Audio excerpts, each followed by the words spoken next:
I learned, failed and learned a lot in that timeline, and did quite a bit. Whereas like really started kind of focusing on return on time. Return on investment of time and things that way, and really kind of started learning those nuances and learning the sales process. Because prior to real estate, I never had a sales job ever, and so I kind of jumped right into that one. So anyway, my biggest one that I'll tell you right off the bat is going in and actually just talking to them and actually listening to what they say, have a conversation with them, figure out what it is that makes them tick, because what it is that makes us tick as real estate agents and individuals in general isn't necessarily what the general consumer is going to pay attention to or want. And I've got some stuff here that I'm going to go over, but I kind of want to hit a lot of them, or at least paperwork and stuff that I utilize in my team and services and everything that way. But just listening to them, listening to what their goals are, what their life story is, and having that conversation. And when I say listen, I'm not saying listen to answer, listen to understand. And that in my mind is a completely different scenario at that point in time. Too many times people get into it and they're listening and they hear like, okay, I'm gonna answer that. I'm gonna let them finish talking and I'm gonna answer that. But that's not what they want. I mean, they want them to know, and building that quick connection. That's how you build that quick connection with buyers. I literally met somebody yesterday, met them for the first time in person. And we started writing offers, and they literally were like, I don't care. What do you think, Kyle? We trust you. I'm like, just met me. What do you mean you trust me? Okay, let's do this. Which is good. I'm glad they trust me. That's why they hired me. But it's one of those things where it's like, you just met me. How do you know if you trust me or not? But they did, and we got a house under contract, and so we're working down that process of it too. So that's number one, is talk to them and listen, and taking notes. That's a big one that I found that, my memory, I like to think it's good, but when you've got 10, 20 buyers and sellers working at the same point in time, it's hard to kind of keep it all straight. And so I have this one's actually a good one. I'll show you this one because it's sitting here. I was in my truck one time and I took one of my kids' quote unquote artworks and wrote a bunch of notes and stuff down on it just because it was there. But when I have time and when I've got people on the phone with me, I've actually got some information and questions that I always ask that way. So going over and I'm going to share, Jim, do I have okay. This is a big one for me too, is going over the entire process. And so I literally have a document. It's a 10-step document that goes over the entire process. And what I always tell them, I'm like, listen, this is a 30,000 foot view of what's going to happen before we actually get, obviously, first and foremost, sign a buyer agency agreement.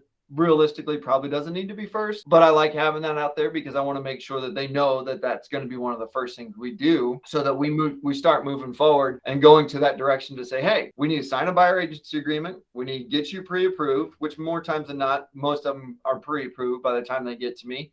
Or if they're not, I give them my contact for my lenders and stuff that way, and start searching. That's number 3 on the list. And they're like, oh, every time it's always like, oh my gosh, I wasn't supposed to start looking yet. But yeah, I mean, you can look. All these are kind of at the same point in time as well. But I go over the whole thing. And it literally is, as you can see, I mean, start searching, find a home, present the offer, negotiate, offer accepted, meet your contingencies, home inspections and financing contingencies, title work, walkthrough, close, and then get to close. And I literally talk about each one of those. And what that process is. But here's the thing with that is that will they remember all of it? Heck no. They're not going to remember it all. Let's be real. They've got so much going in and getting thrown at them at one point in time.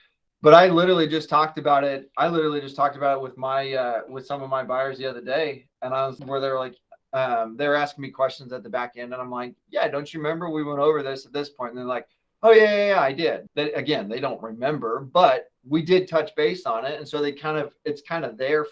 So that's a big one I always hit on is just going over the whole process of it, just because it gives them an idea, of what that looks like. And again, we're going to hit that so many more times throughout the process that they're going to actually have it memorized. And then making them, what we're doing is building up to that fact of getting that, because realistically, yeah, we want to get the closing, but I want to get those 5-star reviews. That's what I want. That's what I shoot for at the end of stuff. And I'll also talk to you at the end of this whole spiel of why I like buyers in general, and that has to play in that as well.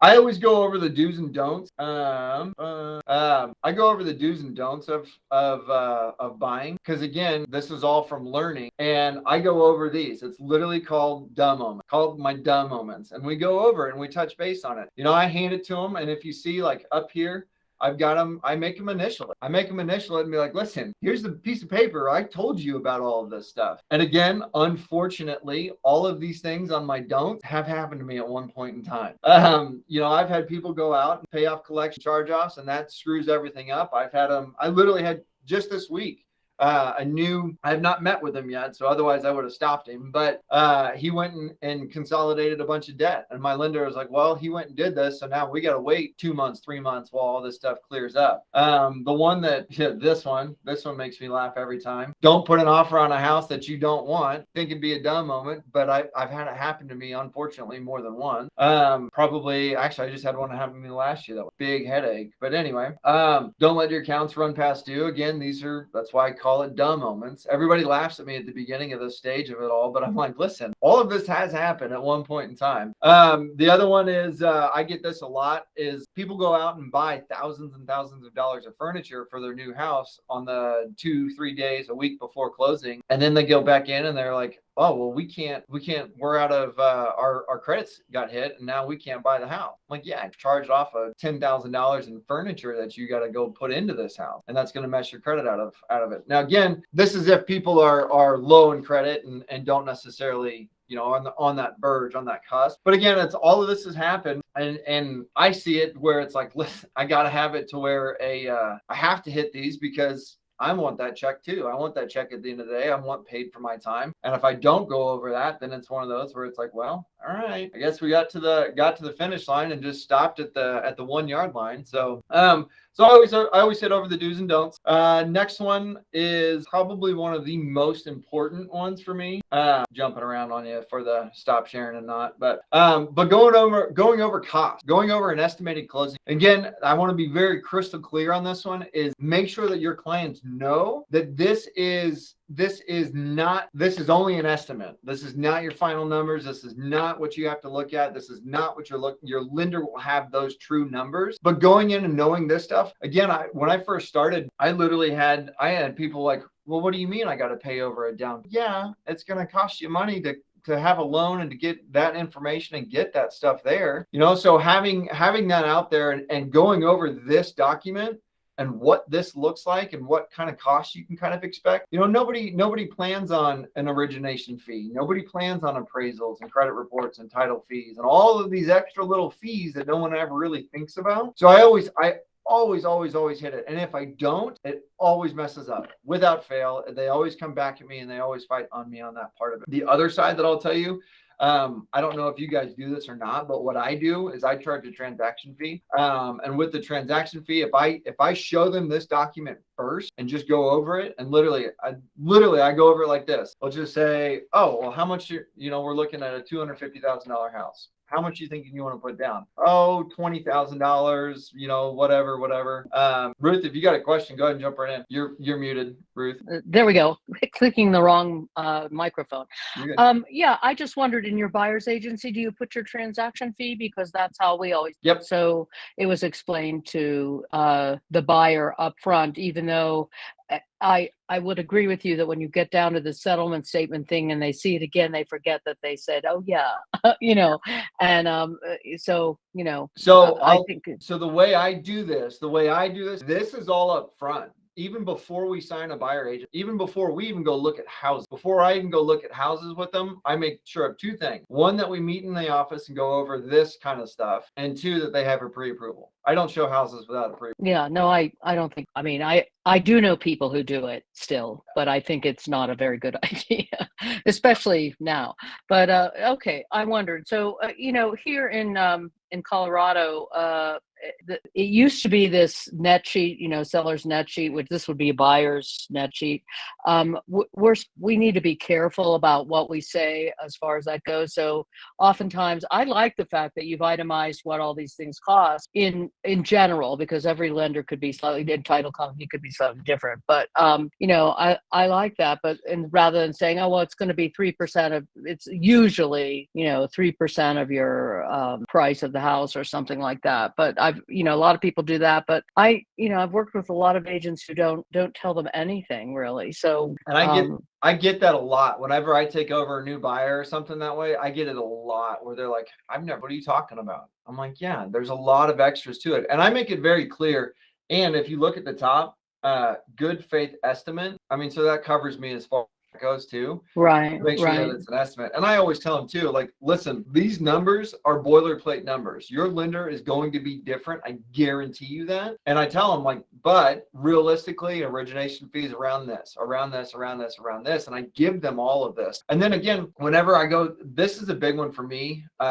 Because I sold 68 houses last year. Take 68 times 495, like that's a good amount of money. So, and again, it's an easy conversation at this point in time because it's just like, oh, that's normal. That's wrapped into everything, which it is normal. It is normal these days. But so there is a lot of that involved in it. And again, I'll tell you, I don't pocket all of that. I do have a transaction coordinator that helps me out a lot of that, and she gets a good chunk of that, but well worth it. But that's the thing, is that having those transaction fees, it's just part of it. It's $500. It's not, in a grand scheme of things, if you're buying a $250,000 house, $500 is a drop in the bucket. Well, right. And I think so. And I was going to say something else about your buyer's agency thing. The big thing that is really important that you do it right up front. At least what I present to agents who, when I'm teaching them about this, is that they think mostly that buyer's agency is just to be sure that they get paid, but that's not really what it is. In Colorado, it allows you to be their fiduciary representative.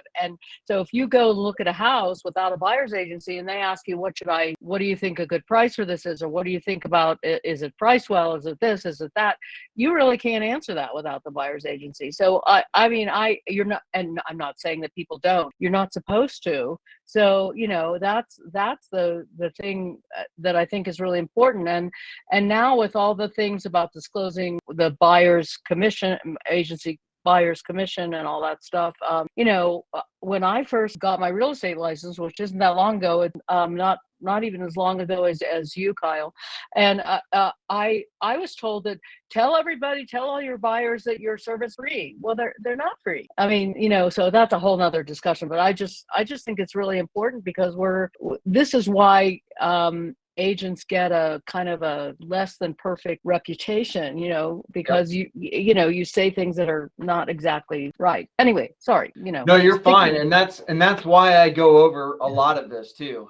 And to that point, the way I put it is the way I always put it on everything is I go to it like this. It's more of my fee, my commissions as a buyer's agent are 100% free to you as a buyer. Now, you will have some costs and you will have some things associated with that, but my commissions and all that is paid for by the seller side of things, and it will come off of their dollar amount. And everybody always is like, oh, really? And then I roll into this. I'm like, hey, these are what the fees of what you can kind of expect, because it gives them an opportunity. Because it's not, you're not lying to them. Like all of our commissions, well, at least here, and I know it is in Colorado too, but all of the commissions are paid for off the seller side of things. Now, again, if you have a transaction fee and all that stuff, they're going to come out of pocket for that. But that's what I roll into. And the other thing is on our buyer agency, which I didn't want to get too deep into the buyer agency either, because everybody's different. I'm in Kansas, you guys are in Colorado. So, but the difference in that is that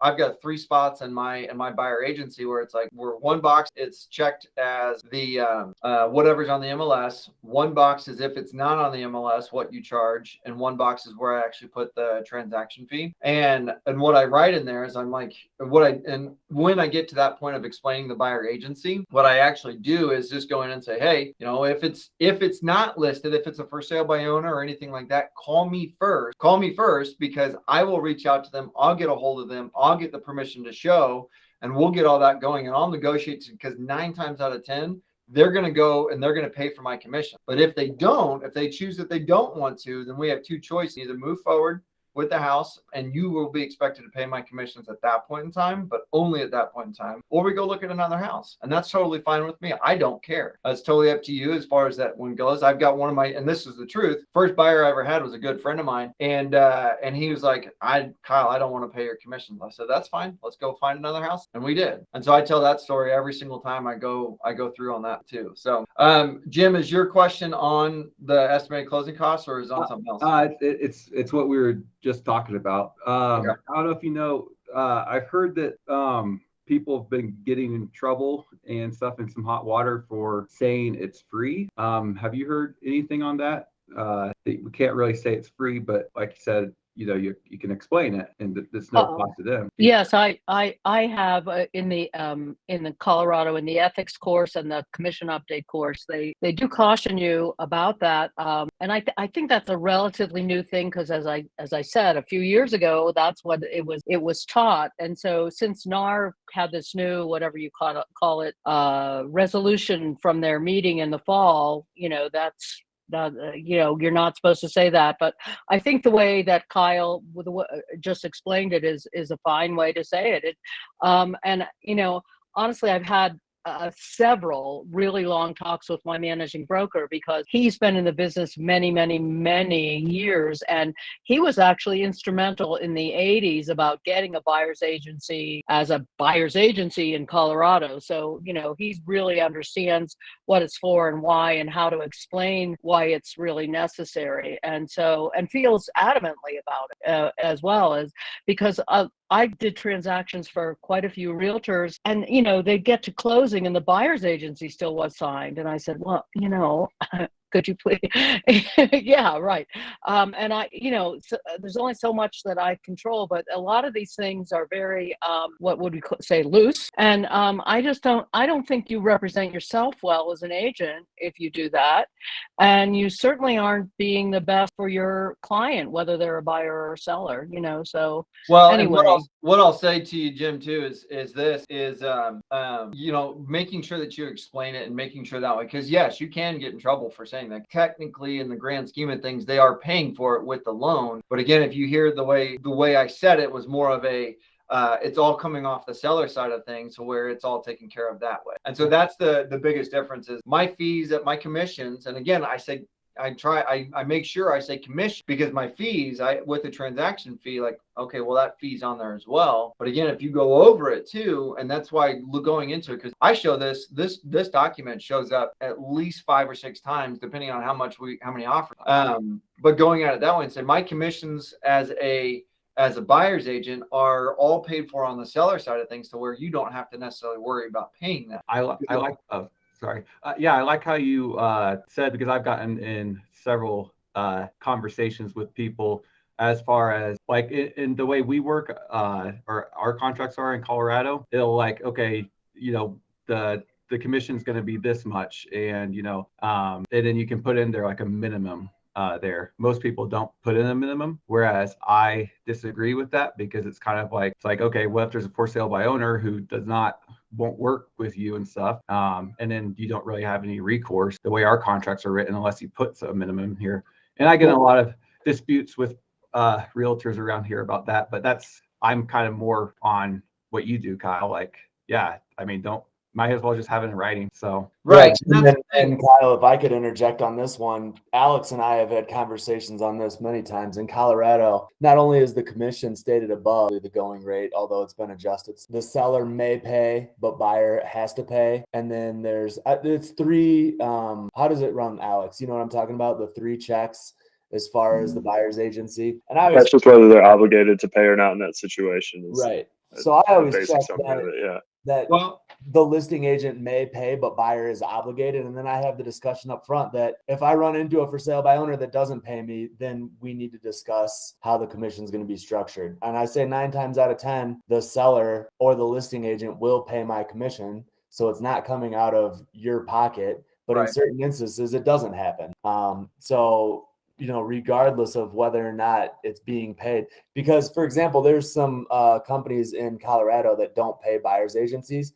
And my second deal in Colorado, I had that happen. And I had been checking the box that listing agent may pay, but buyer is not obligated to pay. And I kind of had that discussion like, hey, look, this seller is not paying a buyer's agency. I've looked at 20 places for you. Are you willing to pay my buyer's agency? And they said, yeah. So then I had to redraw a buyer's agency to that effect and negotiate with them a commission structure. And since then, I've just always nipped it in the bud up front that if a listing agent doesn't pay, then you're going to be obligated to pay. And I tell them, like, you're not going to lose this house because of my commission. I'll work with you on it, but just know that if they don't pay a buyer's agency fee, the listing agent, then it's going to be a discussion that we have to have if you're making an offer on a house where they don't. Right. And having that conversation up front, because nobody really thinks about it as a buyer. As a buyer, they don't think about it up front. And here's what happens is that when you don't have that conversation up front, you don't have these initial meetings with them, you're going to get into it and they're going to be like, all right, we love this house. We love this house. We want to do this. And they're like, what do you mean we got to pay you? We never talked about that. I'm not paying your fees. That's off that, whatever reason they thought, doesn't matter. And I literally had one, we close next week, and the buyer came to me. He found it, everything that way. The buyer came to me and like, hey man, this is what they want. This is where we're at. I called the seller up. I'm like, hey, here's the deal. Here's where I'm at. Here's this, and this. And he said, yep, let's do it. And we just tacked on my commission on top of the sales price, and he netted the same thing. So it works. And having those conversations up front is the biggest one. By far the biggest thing that I've learned is have these tough conversations, have the conversations about, what PMI is and insurance and taxes and everything that way. And again, making sure that when you're going over this document, make sure that it is very crystal clear. Like, these are not your final numbers. Like, this is not what you have to be, this is not what you are going to be having to pay and all that stuff. This is only a ballpark. And I'm pretty close. And I usually try to work with my lenders too, to like, hey, what insurance you thinking? What taxes you thinking? What do you, and I try to get pretty close to what they're going to give them. And then getting things going that way too. So, but anyway, I'll keep rolling.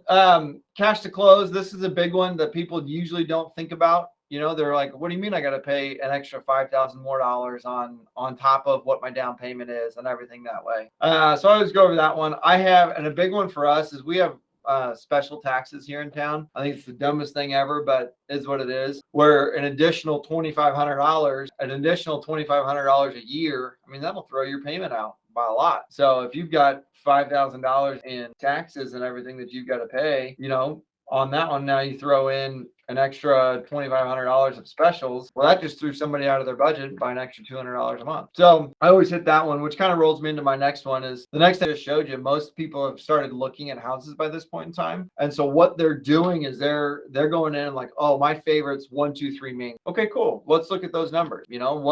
What number, what price is it? What is this? What is this? What is this? And I actually go through that document and I start looking at it like, okay, based on this, because everybody always comes to me like, wow, how much do you want to spend a month? $1,000 a month. Okay. So we're looking at $50,000. Got it. And they never really think about that. And they never think about tax, they never think about insurance, they never think about PMI, which is again why I go over this one. And then I hit the MLS and go over what their favorite house is and show them, hey, this is a ballpark of what your numbers are going to be. This is what your payment. Are you comfortable with that? And I always ask them too, like whenever I ask them budget questions, and I'm like, hey, what do you think budget? $250,000. Okay, how'd you get to? Well, based on the payment. Okay, cool. Well, what payment are you thinking about? $1,200, $1,500, whatever it is. Okay, cool. Well, let's go find these. And that's also when I start talking about special tax things that way, just to kind of disclose and make sure that they understand that.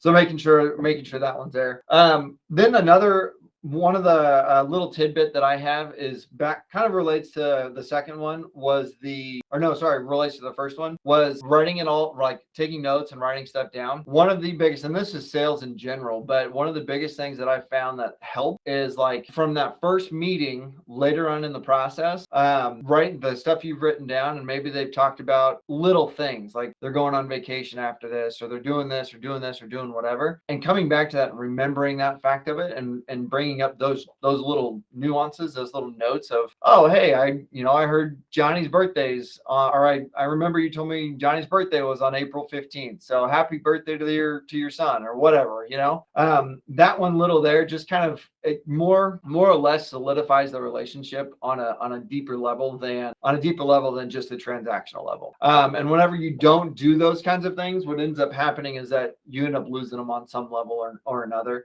I can't tell you how many weddings I've been invited to, how many kids' birthday parties I get invited to, and like all this stuff.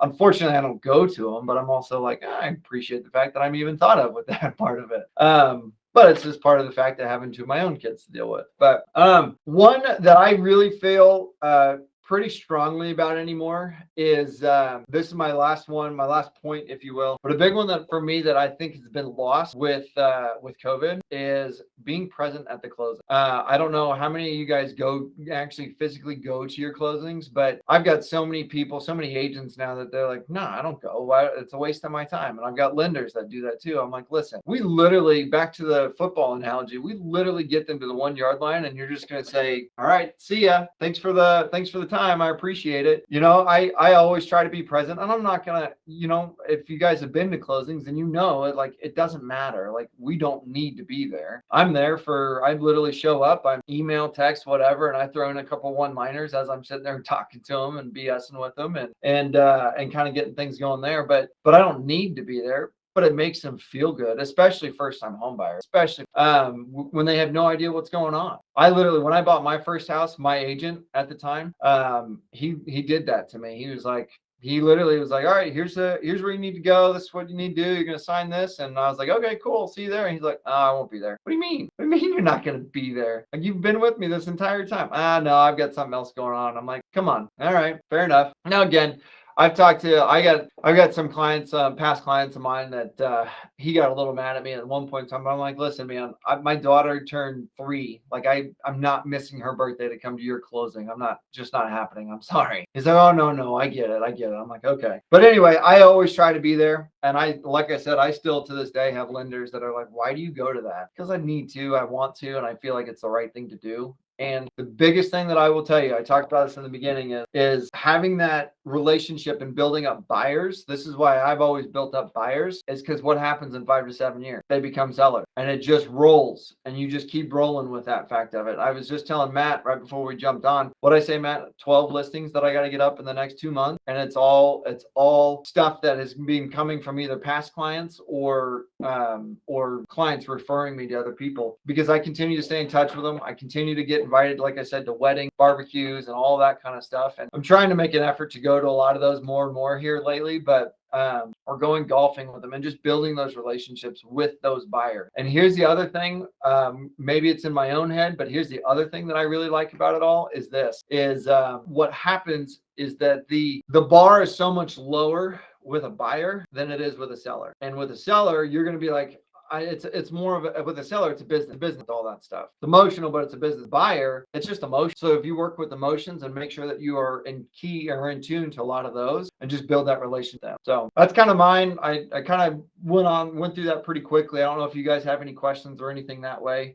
I've got a lot of stuff here that I literally have I literally created a getting to know you form. So it talks about phone, email, name, spouse's name, children's names, birthdays, all of that fun stuff, what they like to do. And the biggest thing I'll tell you with this one, or what my team and I have done, is we actually created a Google form with this one. And so whenever they sign a buyer agency, we send out the Google form, and then it gets thrown into a spreadsheet, and it's all good and done, ready to roll. 1 second, Jim, I'll get to you here in a minute because I have something else I want to show you. Oh, and then this one is a big one. This one's a big one for me too. And this is one that I go over in my initial consultation with the buyer, and it's literally a dream home form. And it's what I call it. And we go through and talk about, what do you want? Where do you want? Bedroom, bathroom, big yard, small yard. Starts getting some information there. And this is more of a fact finding and more of a informational stuff for you guys to kind of get to know who you're working with and who you're buying with. So do you have any pushback on, like, as far as when you're asking for all the information, birthdays and stuff ever, or are they all probably like, yeah, no, that's fine? I do sometimes. Usually it's women that give me some pushback on it, and I just tell them like, listen, I don't need the date, I don't need the year, I don't care about that. I just want to have it for my records and make it there. And I get some pushback too on with the kids stuff, which is fine. I mean, I'm not pushing. If they don't want to give me that information, I'm not going to pry it out of them. That's not, if they feel it's none of my business, then it's none of my business. Okay. But I always ask them, and I get some women that don't want to give me the year they were born. But I'm just like, that's fine. I don't need the year. I'm just looking for just the date that you were born on, whether what is April 15th. I don't care how old you are. I just want to make sure that I stay in touch. And I use it, and I use this stuff. And so one of the big things that I do, at least locally with favorite restaurants, buy them a gift card for a closing. And it's an actual something that they like and are going to want versus a $50 Visa card that you didn't put any thought in, or if it's hobbies and activities, buy them a gift card to Academy Sports because they like to go hiking or what, something like that. And actually say that kind of stuff in it too. I don't have one in here with me, but the other thing I've started doing too is actually doing like for closing gifts, doing baskets and stuff like that on that deal of it. So you have Anthony, and then Ruth has a question, and we Sure. got 14 What's up, minutes. Anthony? Yeah, my situation was with my first buyer that I had here in Colorado. I had her under buyer agency. The whole situation goes off with another agent. Tells me like 3 months later, I figured out that she purchased with someone else. What would you even do about that kind of scenario? It's a friend situation where it's like everyone really don't know her. I really just met her. And it's not a situation where I guess we saw like 30 houses, put in 4 offers. It's a scenario where it's like she doesn't have that much for appraisal gaps. Her offers weren't that strong. Then she got upset because she was losing. But I'm like, hey, here's the offer you need to win. Literally, I asked the seller's agent. They told me what to tell you. And she's like, well, let's do $3,000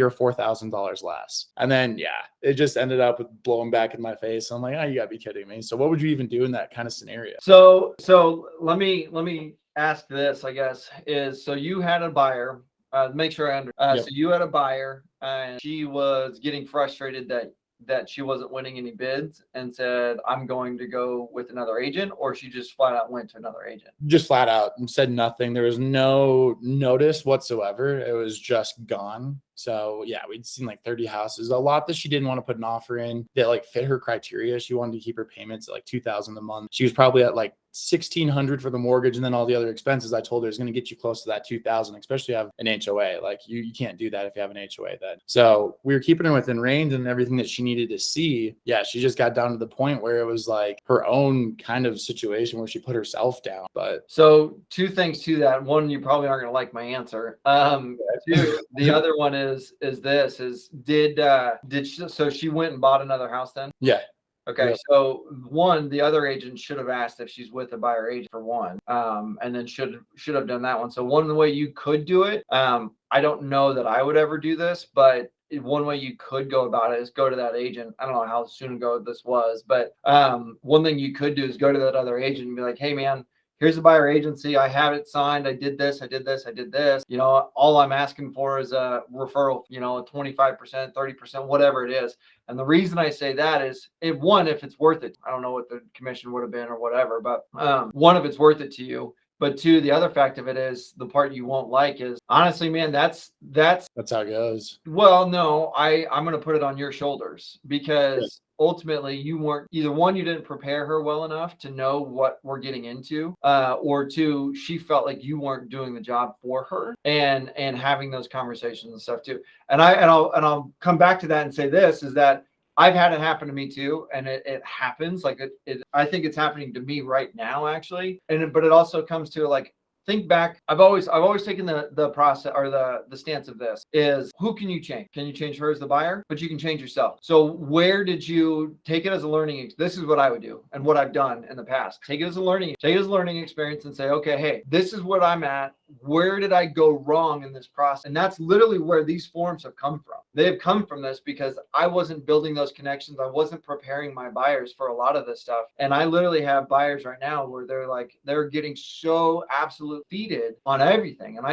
I mean, honestly, we are unlicensed therapists is what we are anymore, especially these days when it's a, you know, when you're writing. I had clients here recently, they wrote nine offers in a matter of like 2 weeks. And I could hear it in their voice. And I always take the position too, where I hit stuff head on anymore. Like I don't sugarcoat. I don't ask. I don't think if I want everything to be okay, I ask like, hey, if I hear it in someone's voice, I'm like, I hear you're defeated. Let's talk about it. Let's figure this out. Where do you feel like I'm doing wrong? Where do you feel like I can do better?